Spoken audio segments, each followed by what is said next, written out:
is going on, everybody? Welcome to the Locked In Baseball Podcast. I'm William Locke, and joining me live and in person today is Mr. Luis Barranco. We are on site for a wedding. Finally. The shirt might give it away what state we're in, but Sweet here for home. our friend Josh's wedding. But we're here to talk some baseball today. Luis, how's it going? How we doing? We're in Sweet Home, Alabama. I mean, never thought I would make my way out to Montgomery, Alabama, but here we are. Like, we were staying right next to the Montgomery Biscuits Hotel. Not hotel, stadium. Not the hotel. Went to Auburn this morning. Had a nice time at Auburn. Auburn was pleasantly beautiful. Like, pretty campus. Yeah. Unfortunately, the football game's tonight, so we weren't able to make it out for that. But yeah, it was nice. Nice drive in from Atlanta, and excited for the wedding tomorrow. We, like you said, Montgomery Biscuits, Tampa Bay Rays AA team, right across the street from our hotel. We're totally doxing ourselves right now, but all good. By the time we release this episode, we'll be gone. We'll be gone. So who knows, Yeah. But man, I mean, Alabama and Auburn. I mean, talk about that. I'm telling you, that campus is really nice. I was pleasantly surprised, but a lot of baseball has been going on. I mean, we got a good bit of ball to talk about last night. They can finally see our torsos that we're not torsos that we're not just hoodies and just neck high up. I mean, we have legs and feet. No camouflage on today, boys and girls. So let's get it started. I mean, we had some good ball last night. I know you went to bed because we had some really early flights. I stayed up. I'm running on how many hours of sleep? Probably You're probably running on 3 or 4. I got 6. I caught the first little bit of the Dodgers game. Obviously, caught up through highlights. Yeah. Watched the full Mariners game. Mariners game was the one that we got to start with. I mean, it was the most exciting game. I went to bed. I went to bed like an hour after the Dodgers game because that game was crazy. Not crazy in the fact of a result, but just crazy in the fact that of the milestones that happened. But we'll talk about that later. I mean, the first thing we got to talk about is we got to talk about the game of the night. It has to be the Toronto Blue Jays and Seattle Mariners. I mean, it was game 5. Seattle ended up winning and took the series lead 3-2. They won 6-2. I mean, let's talk about it. That Eugenio Suárez grand slam in the 8th inning was the huge difference to the series. It could be it could be, and I mean, there's a lot of things that nitpick. Managerial decisions. Dan Wilson and John Schneider making managerial decisions. I mean, we saw again another early hook. Another early hook for Bryce Miller. So, but hey, it worked out for them. I mean, congratulations. We saw Brian Wu. I literally told you, Brian Wu will make an appearance in a tie game or a 1-run game, and he'll come in and give 2 innings. And what did he precisely do? He did that last night. Yep. He gave up a run, but 28 pitches. Okay, yeah, let's go through the game. Some of the key moments. Like you said, the Eugenio Suárez grand slam was the key moment in the game. He also had a home run in the 2nd inning, which gave the Mariners a 1-0 lead. I think one of the stories from this game was probably the fact that Toronto had a ton of chances and they didn't capitalize. They finished 2 for 11 with runners in scoring position. They left 8 runners on base, and it really it's a lot. It really started in the 3rd inning after you had the Suárez home run in the 2nd. Where IKF led off that inning with a double, and then Andrés Giménez hit that line drive double play to Josh Naylor at first. So that was kind of a missed opportunity. And then also in the 4th, you had the Nathan Lucas leadoff double. Then Vladdy got intentionally walked, and Alejandro Kirk walked, so it was bases loaded with no outs. I think this might have been the turning point of the game, to be honest. Mm-hmm. Bases loaded, no outs. Dalton Varsho gets the strikeout, or Bryce Miller gets the strikeout of Varsho. And then Ernie Clement hit that little one. I don't think you could hit a ball any shorter than Ernie Clement did. He really dribbled it. Literally an inch in front of home plate. Cal Raleigh steps on home, throws it to first. I think, for me, that's one of the stories of the game, is getting out of that bases-loaded jam. Still up 1-0. Could have been much worse, obviously. Could have gotten 3-4 runs in that situation. It feels like Seattle kind of got away with one in this game. I think it was just player execution. I mean, I think this game, when we look back at it, deep dive it like we're doing right now, it comes down to the decisions that were made pre-game and decisions made in-game. I mean, we see the quick hook again, but I think one of the big things we got to talk about also, and I briefly mentioned it pre-pod, was that the Seattle changed their lineup, moving Julio up to the leadoff spot, and then moving Randy to the 5-hole, and that's key. Randy's been struggling all series. They moved him to the 5-hole full. Him getting plunked also was really big. I think that also kind of changed the direction of that inning a lot, him getting plunked. That was the 8th, right, when he got plunked? Yeah, he got plunked in the 8th. That made it bases loaded, yeah. He gets plunked in the 8th, and in comes, and the homer happens. It's baseball, like we say. But again, Kevin Gausman, 5 2/3, 1 earned, 3 walks, 4 strikeouts. As much as we want to talk about, like I said on last pod, we want to talk about him being the A tier pitcher of being that guy that you give the ball, you get paid to get the ball, give you 6 to 7 innings, and give you the 1 earned run ball and protecting your bullpen with the lead. He's only able to go 5 2/3. Yeah. And again, like, that's good on him for doing 5 2/3, but he doesn't do enough. And he can't be in that A tier of pitcher. Like, if you're getting paid the money that he gets paid, $200 million, because he's making $234, right? I can pull it up. $234 over 7. He got that contract. If you're making that amount of money, you need to be producing at that like A tier level, and he wasn't there. 234, no. I mean, he's making $23 million a year. But total value, 110. 5 years, 110. 5 years, 110. But still, that's still a lot. I mean, that's more like in the Carlos Rodon range of like 20 million. But you're getting that money. You're getting paid to be the ace of that, and you just didn't get it done. I mean, I thought he got pulled at the right time. Toronto's pen also has, I give credit, like this postseason, like they've been really good, but then last night they just dropped the ball. It's just like breaking to the dam last night. And I think that's another discussion is on, so last night was Thursday. So on Wednesday night in Game 4. Last night was Friday night. Oh man, my days are all messed up. It's Saturday. It's Saturday. It's 4 p.m. I don't even know what time it is, bro. I've been on 3 different time zones in the past 2 weeks, man. Just living come life. holler at your boy, you know. In the 8th, John Schneider goes to Brandon Little instead of Jeff Hoffman, when in the game before, Jeff Hoffman had pitched against the kind of meat of that order. It was 2-3-4 in the lineup, and he goes with Little, and he was only facing one lefty because you had Cal, who's a switch hitter, who hits the home run to tie the game. Yeah. And then you had, who's after him? Who's after last Cal? night? Yeah. After Cal, Cal's the two hitter. Yeah, it's Polanco. Switch hitter, so that's not a lefty. And then Naylor. The only lefty he faced was Naylor. I didn't understand that situation or that decision because you have Jeff Hoffman, who really hasn't been used much at all this series. They only really used him in Game 4 to get him some, like basically a bullpen, some innings, because the game was over at that point. And of course, Little didn't have his stuff. Raleigh hits the home run. The inning before that, you had Arozarena rob the home run of Ernie Clement. I don't know if that would have been over. It could have hit the top of the wall. It was close. Doesn't matter. It's still good defense. Still great defense. And we have to again. You always have to value good defense in the postseason because that could be the difference. I mean, a routine, ground out to third or a routine pick at first, could be the difference between 1 run scoring or not. We've seen it in many games this series in this playoffs that not getting that pick in first and the ball going through results into a runner and the inning getting extended. Mm-hmm. So, I mean, great play done. But Josh Naylor's just hitting everybody. So it's like, kind of like you say like, oh, you could have put Hoffman in, and Josh Naylor comes in. He's been hitting at everybody. And the thing is, Polanco and Raleigh are both switch hitters, so it's that's a tough spot for the bullpen to be in. I think at that point you just go with your better pitcher, to be honest. I mean, they're paying him the big bucks to do it. That's what they paid him in the exactly. Why is he not coming out in that situation? I mean, that's a managerial question that we have to ask. Well, I mean, look, again, this game was a series of decisions done by both managers that it's some people would say the quick hook. Why isn't your big boys going for Toronto? You can go both ways about it. Brandon Little's been great. You're going with guys that they trust. Varland was great in the Yankee series. Varland was great in the Yankee series. He was great in the Yankee series. He has high velo.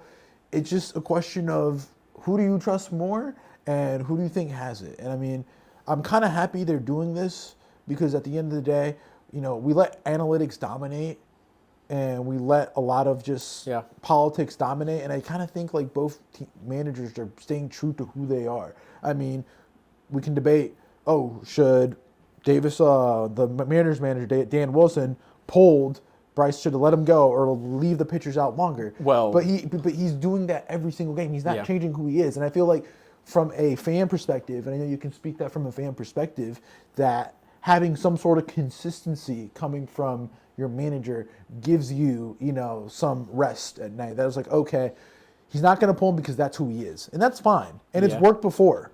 And it would be crazy if it wasn't working and he was still doing it. I think that's when the problem would have been. But it's like worked okay. It's been 50-50. It's gone the right way sometimes and the wrong way another times. It went the right way against the Tigers series and it went the wrong way this series. So it worked out for him yesterday. I thought it was a little early hook for Miller. Barger got the single in the top of the fifth. And then they bring in Matt Brash, who's their second best reliever behind Munoz. I think Brash has a nasty slider. This fastball. He does. And coming in that situation, you're burning one of your top arms in the fifth inning against the bottom of the lineup. IKF was next. He flied out. And then it was Andrés Giménez who grounded out to the pitcher. And then it was George Springer, who has been a killer all postseason, had the RBI double to tie the game up. But he got out of the rest of it. He walked Lucas, but then he struck out Vladimir Guerrero Jr., who's been on another planet so far in the postseason. Yeah. So it was good. It was a good job by Brash. Would Miller have gotten out of that situation? Who knows? But I thought that was an interesting decision. I also thought in the sixth, you had the leadoff walk. So that's when they brought in Brian Wu, and they were hitting his fastball. You had the leadoff double by Kirk. And then Varsho flew out, and then Ernie Clement hit the RBI single to right, and Dom Canzone had a terrible throw to home. He did. Alejandro Kirk's, we talk about him all the time, slowest runner statistically in the big leagues. I guess we got the two slowest runners, Josh Naylor and Alejandro Kirk in this series. You really have two big boys running around, the two D tackles damn near, running around, the base pass. We do. Two donut holes running around. I thought a decent throw gets him there, and Canzone just fluttered up the line, and Kirk scored from second in that situation. But good job by Wu getting Barger and IKF after that to get out of the inning with a runner on second. Again, missed opportunities. You had that inning with the bases loaded. You had this inning where you could have tacked on more, and the Mariners limited the Blue Jays. The Blue Jays' bats had been on fire the first two games in Seattle. They were able to kind of hold them to only two runs yesterday. It was a success. It comes down to player execution at the end of the day. I think we can both agree, through 5 games, that both managers have managed their asses off so far. Yeah. And there's decisions, but it's like life. You're always going to regret some decisions. You could have done something differently, but at that time they made the best decision and they kept true to who they are. So, I give a lot of credit for Dan Wilson to shaking it up and moving Randy down. Yeah. So, it's tough. And, Randy got the walk. He drew the walk. He got plunked. Congratulations. It's baseball, and, Eugenio Suárez came with 2 home runs. And, you have to start to give credit to these teams that are aggressive at the deadline. Every single year there's a team that gets aggressive at the deadline and that makes it happen, to get to the World Series. And, look at what Seattle did. Eugenio Suárez and Josh Naylor. Eugenio Suárez single-handedly won him that game last night. Josh Naylor has been a killer this postseason. 2 guys that without those 2 bats in that lineup, what is Seattle at? You can make an argument that Seattle's not even in the playoffs right now if they don't make those. I don't want to say they're not in the. I don't want to say they're not in the playoffs, but I want to say that it changes drastically their ceiling. I think their floor. They already had a stable floor, but the ceiling of this team got completely raised by adding Josh Naylor, who's already having a great year in Arizona, and Eugenio Suárez. And I know Eugenio wasn't great after the trade. He wasn't like Arizona, but doesn't matter. He just hit you a grand slam in game 6. It doesn't matter. 5. It's like prospects are cool, but parades are cooler. It doesn't matter. If Eugenio Suárez can go and win games like this and secure your World Series wins, nobody's going to care what you did in game 150 of 162. What matters is these moments in the postseason, is where legends are made, and it matters is rings. Rings matter. Nobody cares that you hit 45 home runs and you broke records in the regular season. Yeah, it's cool. It'll be in the history books. But at the end of the day, rings are the most important. Big Dumper hit home run number 64 of the season. Clutch. Clutch. Right-handed home run, too. That was a clutch moment. We already talked about that a little bit. But to your point, getting those trade deadline acquisitions, huge. I went back and rewatched our Mariners season preview just because I was kind of curious, way back in March. Mm-hmm. And reading through the lineup, it's a lot different than what it is now, obviously. Our expectations were kind of neutral. I actually said on the pod, I thought they can win the World Series if they hit. And that was with the lineup they had. Obviously, they made a lot of moves at the deadline to upgrade it. I want to see more from the bottom half of their lineup still. J.P. Crawford, Canzone, JP Rivas didn't get a hit. JP's been put in a lot of moments this postseason. It's getting tough because, for example, in the Detroit series, he's going to lay down the bunt. He had that fly out. He did get the single at the end, but, man, we need a little bit more production. I mean, hey, the Toronto back half of the lineup has been producing so far really well. I mean, last night, not so much. I mean, Barger got the one hit, and IKF got the hit. And I mean, also, like, you got to give credit to Toronto for picking up IKF. I know IKF isn't the sexiest name, but I mean, he gets the job done. I know he wasn't great in his Yankee stint. We can both agree, but he's a guy that you want to have as a utility bat. It's you want to have versatility. That's a big word right now in every sports league. You want to have versatility, and you want to have options to play around with your toys, and IKF allows that. So I mean, keynote. George Springer hit in the knee, ugly moment there. Left the game. He really wanted to stay in, it looked like. His x-rays came back negative today on Saturday. So it's a positive. We'll see. He going to play. He'll play for sure. I mean, we saw Churio play through the hamstring yesterday in L.A. He'll play. Probably won't be 100%. I mean, that was kind of ugly. But it's worth noting. I'd be curious to see if Wu is available in Game 6 on Sunday. He only pitched 28. He might not be, but I think it's all hands on deck at this point. It's Game 6. It's a clincher game. I mean, you're trying to break the streak. How many years have you been without a World Series appearance? The Seattle fan base has been starved out of a World Series appearance. We talk about those great teams in the 2000s, and they don't have anything to show. They don't have an appearance to show for it. That I think, like, Dan Wilson, who's been with that team for a while and who's an ex-player for that team, understands the importance of this series. That I think, like, it's all hands on deck. Same thing for Toronto. Toronto, you have, you have all to play for. Everything's right in front of you. You have home field. You got Trey Savage tomorrow, which, I mean, he's a great rookie pitcher. And you're at home. You can't ask anything more. You're the best home team in the AL. So, I mean, you have to feel somewhat good about playing at home tomorrow. And, you have to convert. Like, there's a reason why you play 162. And I did say earlier that it doesn't matter what you do 162, but you play 162 to give yourself the position to have moments like this. You're at home. You don't have to travel. You have home cooking. This is where it matters. Home field advantage. Yeah. Take advantage of it. You got 2 games at home coming up, 6 and 7. Take them both, and you're playing the Dodgers. If not, Cancun. Cabo. I don't think Cancun, Cabo. Where do they go? Where do the Canadians go to vacation? I have no idea. Newfoundland, St. John's, Newfoundland. Probably Cancun too. Hey, they might go to the Dominican. I mean, I'd love to go to the Dominican. Toronto did their job, though. They went into Seattle having to win a best 2 out of 3 series, and they won it.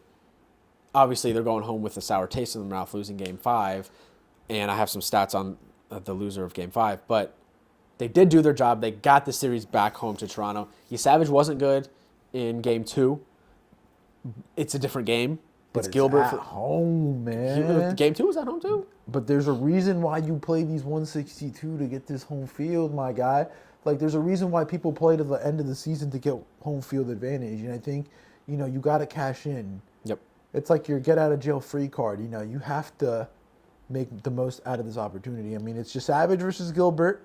I mean, Toronto, like, I know we're like, gassing up Seattle. We're literally, very talking great about Seattle. But, I mean, Toronto's not dead. No. They still have a strong pulse. If it's not for that 8th inning, and I know this is going to sound terrible, they very, very well could be up 3-2 going home.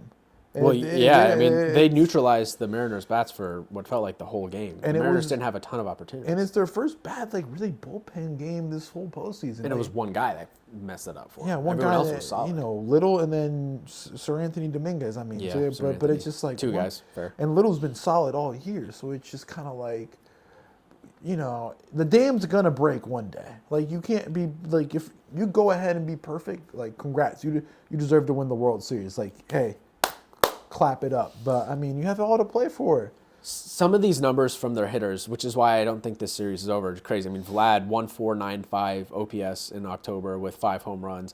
Ernie Clement is hitting 429 with a 1.003 OPS. George Springer, he has 5 doubles in the postseason with a 256 average and 933 OPS. Again, hopefully he's healthy. Alejandro Kirk, 828 OPS. Like, they're producing. Nathan Lucas is hitting 333 in the postseason. Those bats, we've seen them. They can explode at any given moment. It could very well happen in games 6 and 7 in Toronto, all to play for. And I got some stats for you, like I said. It's the first Mariners home ALCS win since 2000. Eugenio Suárez, he had the second Grand Slam in Mariners postseason history behind Edgar Martinez in 1995 ALDS Game 4. This is the key one for me. In any best-of-7 postseason series tied 2-2, the team that has won Game 5 has gone on to win the series 46 of 67 times, which is 68.9%. In series with the current 2-3-2 home games format, teams winning Game 5 at home take a 3-2 lead out on the road, have won the series 20 of 33 times. So 60% of the time, people in Seattle's situation have gone on to win the series. Still 40%. I like my odds at 40%. I mean, hey, man, 40% is better than being at 20. I mean, hey, and they're the best team in the American League, Toronto. Statistically, it's time to see what you're about, Toronto. We can pivot to the other series. Who would you rather see go up against the Dodgers? And do you think Seattle. either of them have a chance? Seattle. I would love to see. I think Seattle does, because of the starting pitching. And I think that they would have the best chance to neutralize them. Because if it's Toronto, I think Toronto would just be a track meet of just runs if Toronto can create contact with one of those pitchers. But, I mean, our stance with the Dodgers is like their pitchers are just nuclear right now. They're on a whole nother. They're not human right now. I don't know what they're doing in that pitching lab, but they need to be investigated because it's ridiculous what their pitchers are doing right now. I think you could put up like the Murderers Row Yankees. I mean, let's say they're whatever equivalent. Like they would, assuming they would be able to perform at the level they did in the 20s, 30s in the modern era. I think you could throw those Dodgers pitchers against them, and they'd probably neutralize them. That's how well the Dodgers are pitching. And it's not like the Dodger bats have been incredible. I mean, obviously Ohtani last night, but they didn't. If you look at this series, which we can pivot over there now. Let's go and talk about it. I mean, Dodgers won last night, 5-1. Shohei Ohtani went absolutely nuclear. I don't think nuclear is the correct word. What's the other word for nuclear? What's like the bigger weapon of mass destruction? Like what's the bigger WMD? To quote our president, thermal nuclear. Thermal nuclear, hydrogen bomb, atomic bomb, little boy, fat boy, whatever. He went crazy. I mean, he single-handedly, and we were talking about this in the car on the way over. Like, he single-handedly won the NLCS MVP in one night. In one game. Like, he literally, going 3 for 3, 3 home runs, 3 RBIs, and a walk. I, first off, want to give some type of credit to Pat Murphy for not walking him. Yeah. Like, I like, for as much crap that he was talking, like, about the Snell thing, I want to, like, give him a round of applause and be like, hey, the gamesmanship you did, like, going at him, like, I completely commend it. And you're earning a gold star. I will never talk anything, like the competitive nature is not avoided. Mm-hmm. And they went after him. And I mean, he does that hitting. And then pitching, he was just also locked in, literally locked in baseball pod. He was like 6 innings, 2 hits, 3 walks, 10 strikeouts. He literally won the game by himself.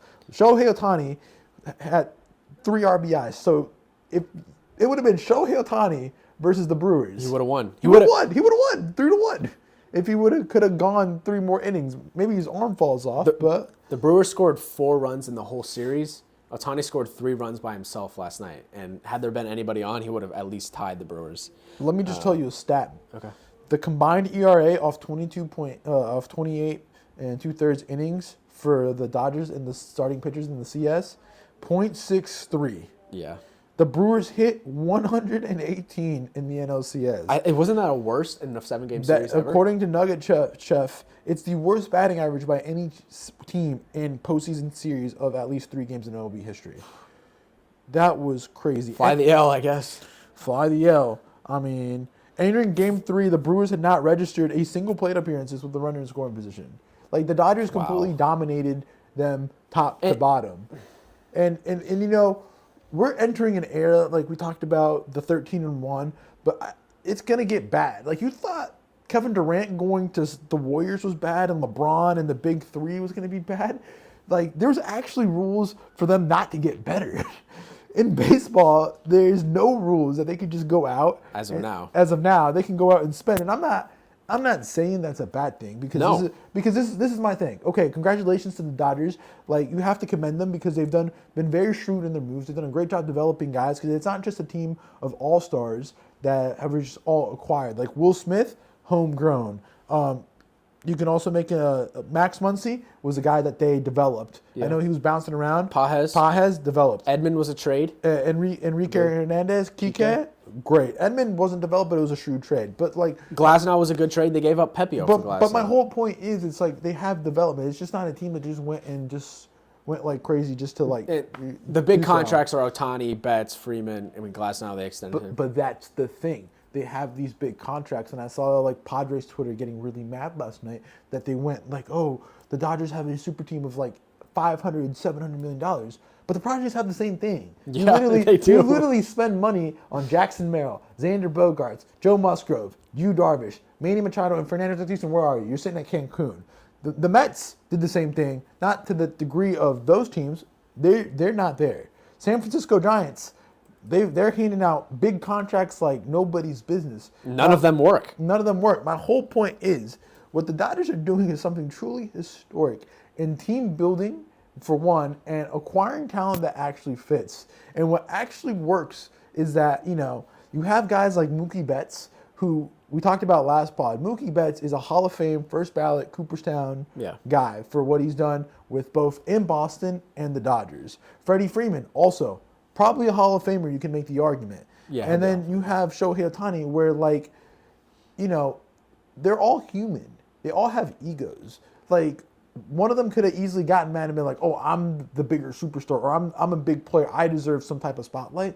But really, there's nothing like that. You see, we got on them for the emoting and the it's just thing a they joke, do, yeah. but it looks like they're a bunch of dudes that like playing ball together and like hanging out with each other. Yeah. And I think that's one of the biggest things when you watch the Dodgers, and it gives some joy. They do the little things right, and they like to play ball together. And that's hard to do when you're 162, because your team becomes your second family, and they all it's like clockwork. There's tough parts in the season, but right when you get to the postseason, they just hit that switch, and it's a switch that when was the last time we see a team go this berserk in the playoff that just death march? Well, year after year, it's the Yankees.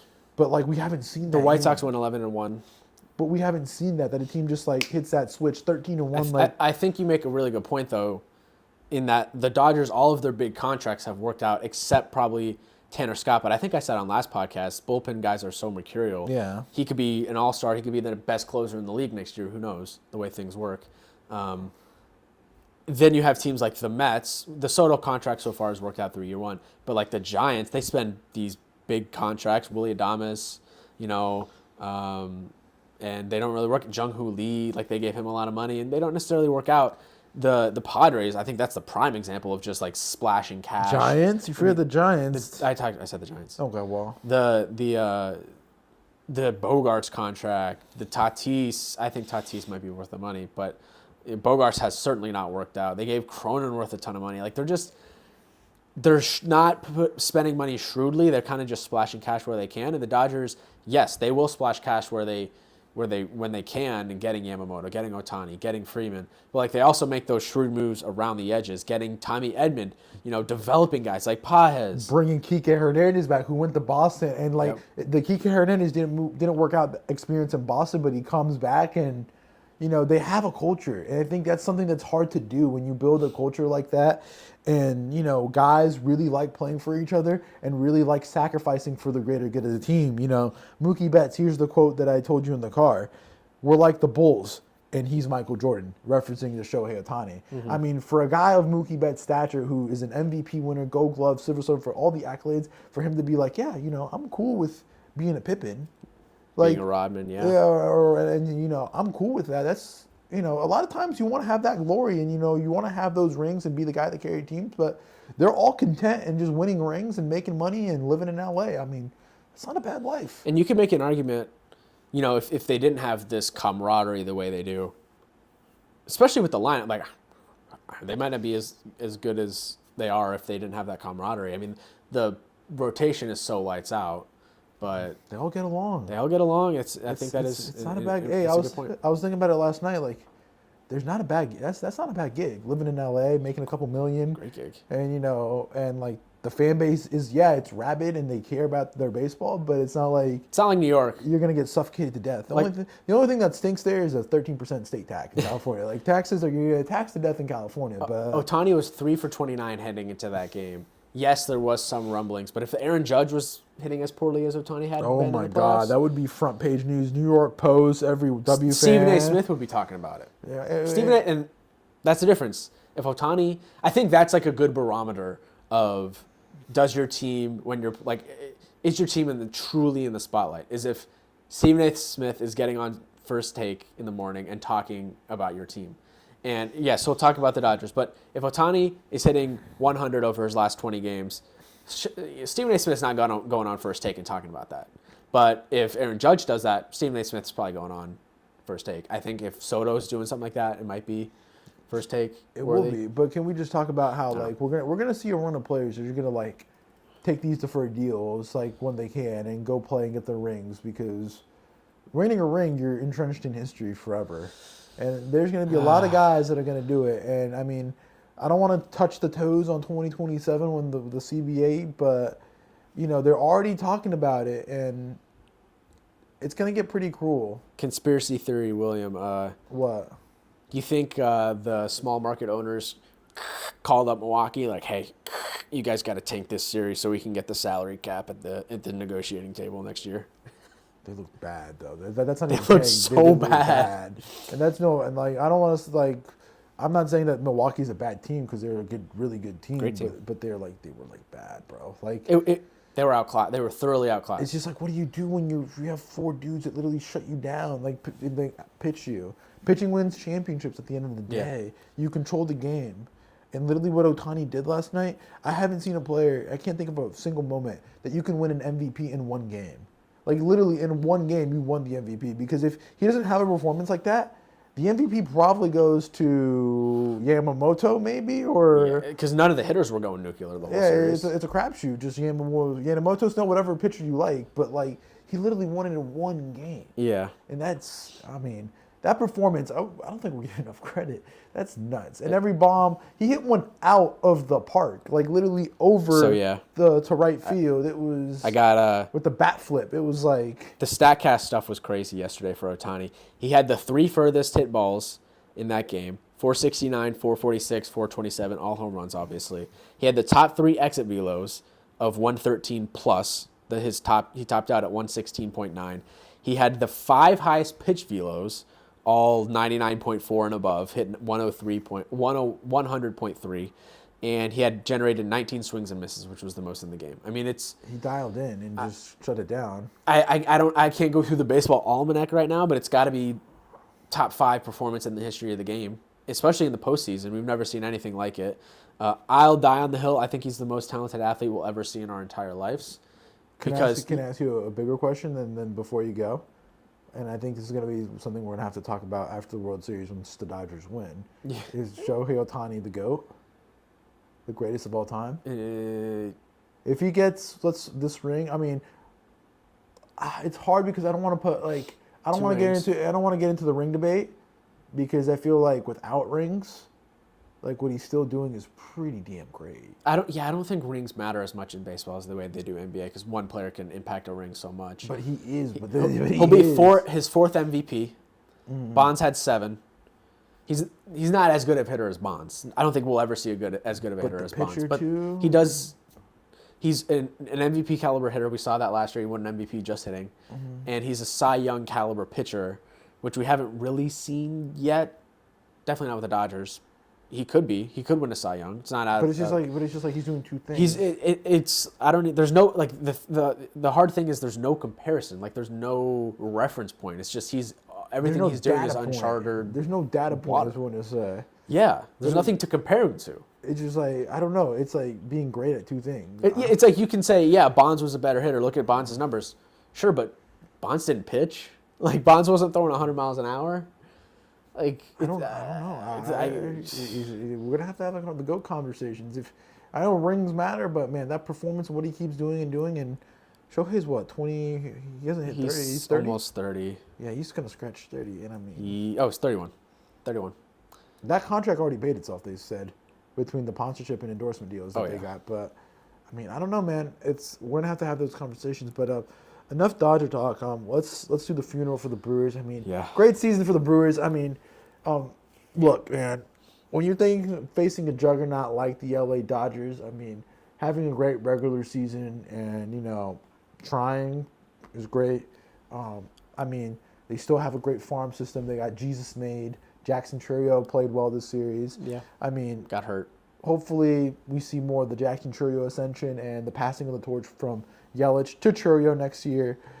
Still got Caleb Durbin, who I think you like as a player. He's a nice little nifty player. They have nifty players. I like to call them crafty guys. I think that need to develop a little bit more. In Durbin, Ortiz, Contreras, we need to be a little more next year. Yeah, he was playing with a fractured finger, right, the whole season. Something like that. Yeah. And their pitching, they're always going to have good pitching. I mean, they develop pitching really well. I mean, they're talking about moving Freddie Peralta. Saw that, yeah. But I mean, hey, I think it's the right move with him, with the free agency coming up. You got to reload. I mean, you're a small market team. You probably won't afford him. Flip him to the Mets or some big market team that needs pitching and get a good return and restart the clock. I mean, do what Tampa did. I mean, it's just hard to make it to the end, especially in the NL with the Dodgers. But I feel like if you manage yourself correctly, you can get there. They just felt like they had such a good regular season, best 97 wins, best regular season in franchise history. Well managed. They weren't fully healthy heading into the series, not having Woodruff hurt, but played this series 10 times. The Dodgers sweep them probably 6 or 7 times. Yeah, and it's just they scored 4 runs. And I mean, when you look at the Brewers and looking forward, I mean, it's not a bad team, and it's just they exceeded my expectations from the regular season. It's just you just gotta build something. They're building something. I think this is kind of a year where they kind of not lucky, but I kind of feel like it's kind of they struck gold and a lot of things went right this year that probably don't go right in other years, but a lot of things went right. That it gives them a good springboard for next year where they have a good foundation. They make a couple moves and they're right back in the thick of things and they're right there in contention again. And they just, they're going to build a crafty team. And I think that's the way you have to build right now. Build a good team with good fundamentals, good defense. They have great defense with Bryce Terang up the middle. Yeah. Joey Ortiz is good. Caleb Durbin's, like I said, he's a pest. He's going to be one of those pesty players. So just reload. You're going to be a good team next year. They can still compete in that division. No one spends money in that division. The Cubs don't for some reason. The Reds are talking about moving Hunter Green. The Cubs don't. The Cubs won't bring back Kyle Tucker, unfortunately. The Ricketts family is slowly taking the money out of the fans' pockets. Slowly, I don't know. Vastly because of we talked about the revenue and everything.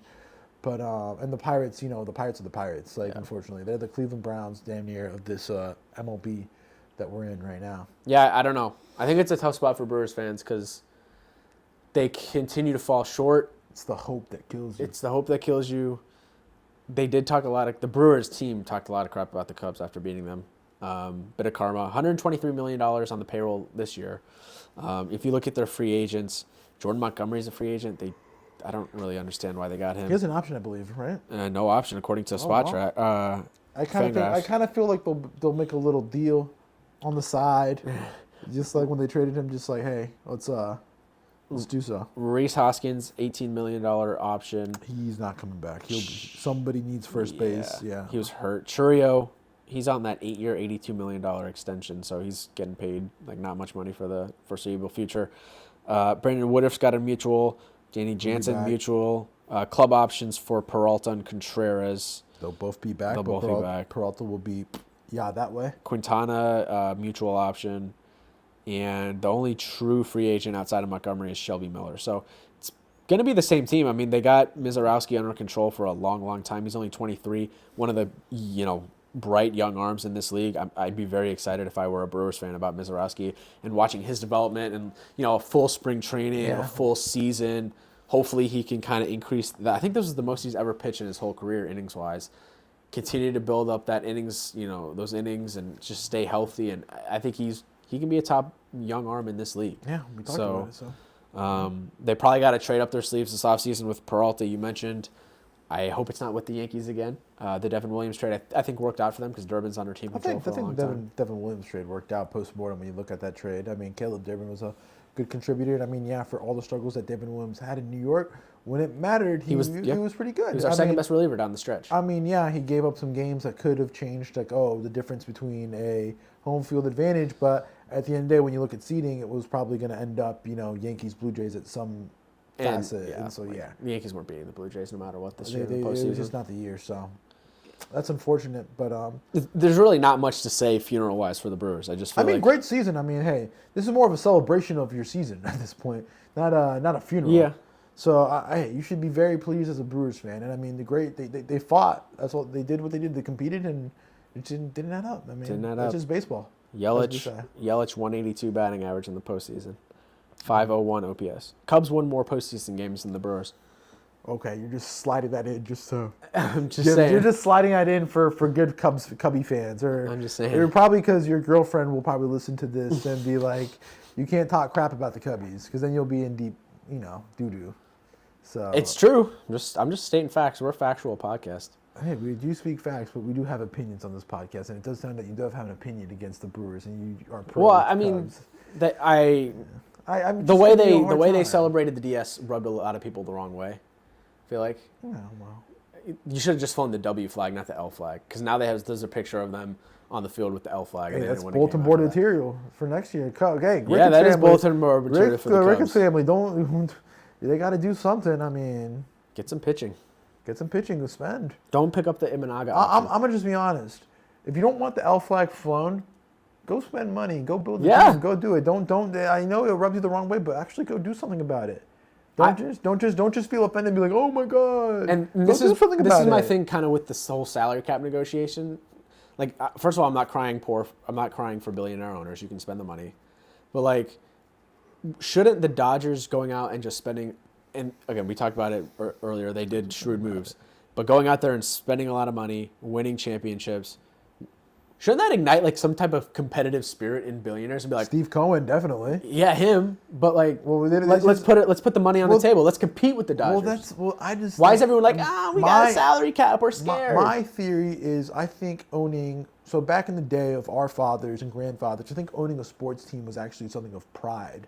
It's like, this is our sports team. I own the New York Yankees, or I own the Tampa Bay Rays, or the Miami, Florida Marlins. Like, that is a representation of you, an extension. And so whatever product you put on a field is yours. So like when your team's out there losing, you're going to feel every single ounce just like the players. I think nowadays owning a sports team for a lot of these owners, and I'm not accusing them of something, I'm just bringing it up. I think it's just that to them it is, kind of like a status thing. Like, I own the Tampa Bay Rays, or I own the Chicago Cubs. It's not because they do care, but it's not like in the past where they cared. It's kind of like, I own this. It's a part of their portfolio. Yeah, it's part of their portfolio. Exactly. Where they can show off like, I am the Chicago Cubs owner. I own a top 5 Margaretto baseball club. And not even that. It's like, okay, I transformed Wrigleyville into this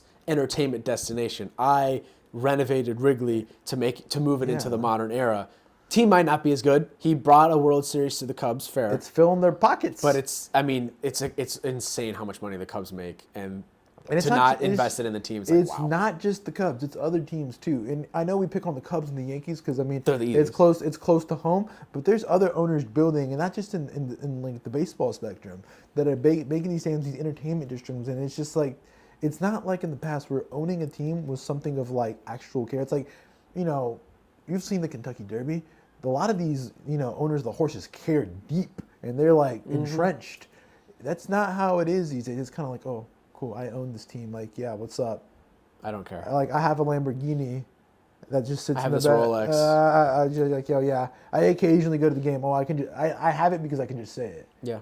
And would you, ask fans, would they rather have the cool new entertainment district making the area around their stadium awesome, or would they rather have a championship? Well, that's but the thing is, how many fans actually care in that percentage? No one cares about the entertainment district, but the owners do, obviously. But I want to say, how many diehard fans are actually go to the games because they're getting drowned out by these owners and getting drowned out by inflation and everything. How many of those people actually care? A lot of the people that are actually going to these games, like, not to say that they're not diehards, but there's people like, I'm taking my son. I'm a baseball fan, but I'm not like a super fan because I've sat and people look at me like I know a lot of ball, and they're like, what are you saying? Like, and I'm like, oh, it's killing the diehard. So the diehard fan can't come to the stadium and actually sit and enjoy. We see it with the A's. I mean, the A's in Oco, they were all diehards, and a lot of the fans got really mad and they got priced out and kicked out of the stadium because they had to move because they couldn't build the stadium and whatever reason. Go look at the Warriors. They moved to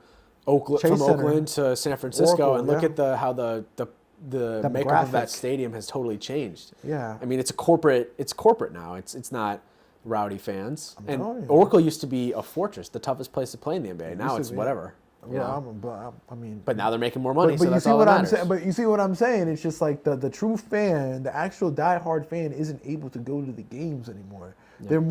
They're becoming more TV, and like with the rise of social media, and I think we both go through it. Like we both like experiencing games, but a lot of times I just like being on my couch, and I don't want this to get taken in the wrong context, but I just like sitting in my couch, having social media up, and following like my favorite, content creators and my favorite, personalities on Twitter, on Instagram, watching their material and being able to interact with them watching the game. And, I feel connected to them into a certain way that I wouldn't feel connected sitting with somebody I don't know at a stadium at random. So, I mean, it's happening a lot. Look at all these guys that are sitting, live streaming, People like watching the watch-alongs. The watch-alongs. I mean, I love watch-alongs, like for certain sports. Like I just love seeing the reactions and seeing their talk and hearing their takes. And, Yeah, and I mean, that is an interesting component of it. And I do think a lot of these diehards are being priced out. I mean, Cubs are still affordable. White Sox are definitely affordable. It was $100 for parking when I went to Dodgers Stadium. Yeah, that's insane. How many how many families in America can afford $100 parking? Plus like, four tickets, or $100 and then the hot dogs like $9 and the beers $15, depending on where you go. Like I know I'm just rattling out prices, but we've kind of gone off the deep end right now with stuff. But regardless, I mean, we'll see what happens in 27 and what happens with these teams. I mean, Braves are on the clock right now with new ownership. We talked about it in that past pod. They patched the roof up, so they're playing in Trop next year, I guess. That'll be cool. Yeah, back in the Trop. Back in St. Pete. So, hey, I mean, Tampa's a up-and-coming city growing. Might be going out there for a game next season. Got people moving up there, so I might be out there. Get to experience the Trop. But I got to experience it. I didn't get to experience Oco, unfortunately. Yeah, well, they have to do some testimonial game or something. Right? They should, yeah. They should do some, like, 1980s, like, reunion game. Might not be 100 miles an hour, 90 miles an hour, but I think it'll be pretty fun. Yeah, that'd be fun. But big news of the day, too, before we hop off. Tony Vitello. Managing this team. to San Francisco Giants. I mean, I read a guy on Reddit, and he made a really good comment, like, SEC fans love us because Tony Vitello made Tennessee baseball good. He made Tennessee fans care about baseball and made their teams incessantly annoying. So that's just bad for all the other SEC teams, in the sense. But I mean, it's crazy because we were talking about this in the car. When was the last time that we had a college baseball manager go to professionals? And I mean, the Giants are a forward-thinking organization. They kind of think out of the box. But man, this is out of left field. I mean, Tennessee's been a really good program, and Tony Vitello's been top of the game, making a lot of money. I mean, do you think that they're going to respect him in the clubhouse? Players will, coming from a college background, and these guys making $100, $300 million. It's a very interesting hire. I don't really think certainly in our modern era, there's not really a precedent for it. It's not like college basketball, where, like, for example, you see in the NFL, but you don't really see it a lot go well. Like you see it, like Billy Donovan does it in, like, on the Bulls, didn't really like. It's kind of like average. Wait, is he still the coach? Yeah, Billy Donovan's still the coach for the Bulls.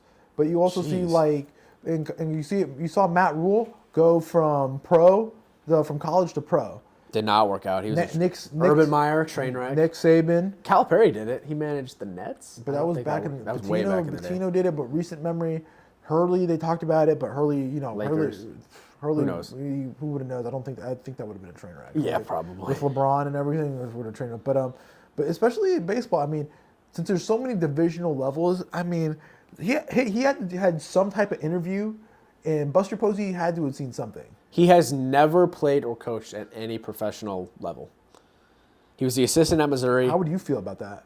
If you were a $300 million player or a player that, and you're getting told the guy that hasn't done any pro or professional, like, yeah, he knows college, but the college game is completely different than the professional game. Yeah, I mean, yeah. Oh, man, it's weird. Drew Gilbert and Blake Tidwell are on the Giants, and they both played for Vitello under the tutelage at Tennessee. How would you feel about that, my guy? It's tough. I know. Pros. A lot of pros just care about how can you get me better, how can you get me paid, how can you get me to the next level. And if he could do that and connect with players, that's fine. And for some reason, I think he could do that because he has that personality and he has that aura that I think he can do it. Now, it's a different animal. 162 is a whole different animal than the college baseball, schedule how it is. If you lose that locker room early. But I think there's a reason. Buster Posey. I mean, it's a shrewd move by Buster Posey. We know the Giants love to be innovative with their managerial hires. I know it was an old front office, but they brought in Gabe Kapler. That was kind of against the grain.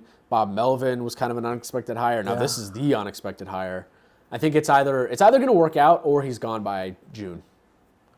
I don't think they'll be gone by June. I think they'll give him like 2 seasons. I think it's going to be a total train wreck like Bill Belichick at UNC, or it's going to work out really well. That's a train wreck of all train wrecks, my guy. Yeah. Does he have any? He doesn't have any weird girlfriend-wife situation, does he? No. I think he's. I think he was like linked with another SEC job. I think it was Missouri that opened up, or Something another, like that, yeah. because he's a Missouri alum. I mean, for some reason, I think he'll be all right. I think if he can connect the players, and I think that's what really matters. And I think Buster Posey, being a catcher, can see that if he can connect with the players and get them to like show like, hey, I can, like I said, how can you get me better? How can you get me to the next level? I think it's fine. He coached Mad Max Scherzer at Missouri. I think he was the pitching coach at Missouri when Mad Max was there. So I think, if like I said, I won't repeat myself and beat the bush. But it's good. It's very interesting. I don't think it's fully confirmed yet. I think Rosenthal had it. I'll be very curious to see what that looks like next season. There's been a lot of managerial moves. We'll have to talk about that on a separate pod. Yeah, a whole separate pod after the season. I think we might have a pod every single week this week. Yeah, every single week this week. The day. I'm not thinking. I've been up since 3 a.m. But like just getting through the news and stuff. You mean? Getting through the news and games. Yeah, we got a lot to get to. Hot take. Who do you got tomorrow night? Let's do it. You think Toronto closes it out, gets the win and takes it to 7, or Seattle closes it? I think the Mariners win. I think Yosevich is going to get hit, and Logan Gilbert, game 1 or whatever it was when he started, he was he wasn't fully rested coming off the bullpen relief outing in game 5. It was game 2, you're right. Because it was Sunday and then Monday, and they played Friday, and he pitched like 30 or 40 pitches. I think, now he's like fully rested, back to himself. I got Mariners 5-4. I'm taking Mariners tomorrow. I think Gilbert goes around 5 or 6, and it'll be a bullpen game tomorrow. I think it's going to be a battle of the pens type of game tomorrow. Who goes game 7 if there is? Would it be Kirby or Wu against Wu? If they're not starting Wu for a game 4 or 5, he's not good. He's cooked. Like he's hopefully he gets a World Series start if they make it. I don't think he will. I think they're going to use him like a weapon. Like he's literally like let's take me 2 to 3 innings, and I think you could see him again tomorrow night if you could. I mean, it's all hands on deck. If he's on the roster, that means he could provide some sort of, benefit. And he did last night. Aside from that 1 run, he did give you 2 innings of 1 unearned ball. Good fastball. So maybe Kirby against. Who would he go against? Scherzer. Who pitched game 3? It'd be Scherzer. Who pitched game 3 for Toronto? I don't know, but I think you give the ball to Scherzer. It has to be Scherzer, game 7. After what he did the other night? I think you have to give the ball to the old wildly veteran. You have to give him the ball. Game 3 was Bieber. I think it'd be Bieber. No, it's going to be Scherzer. That's maybe a debate. No, it's going to be Scherzer. Okay. We'll see. And we'll come back Monday with the result. If it's a win or a loss, we'll be back here Monday. Probably right here, right? Well, yeah, or at an airport. Who knows? We'll be previewing the result of Game 6. Yep, Game 6. If it's a win or a loss. Reviewing, not previewing. We're reviewing, and we might be previewing the World Series. I think we'll be previewing the World Series on Monday. Maybe when we're back home because we got the full week. We got time. Yeah, well, we'll see. All right. Well, this was fun. Our first ever in-person podcast. Please hit that subscribe button. We're at 177 subscribers, trying to get to 200 before the end of the calendar year. Thank you, Alabama, for the hospitality. Yes. I really. Wardam. We can't say that for the wedding. They're big Bama fans. Oh, Roll Tide, War Eagle. They already saw me with the Auburn shirt, and Josh was like, "Hey, man, you got to go." And congratulations to them. Yes. But yeah, we'll see you guys on Monday. Yeah. All right. Until then, take care. Peace out.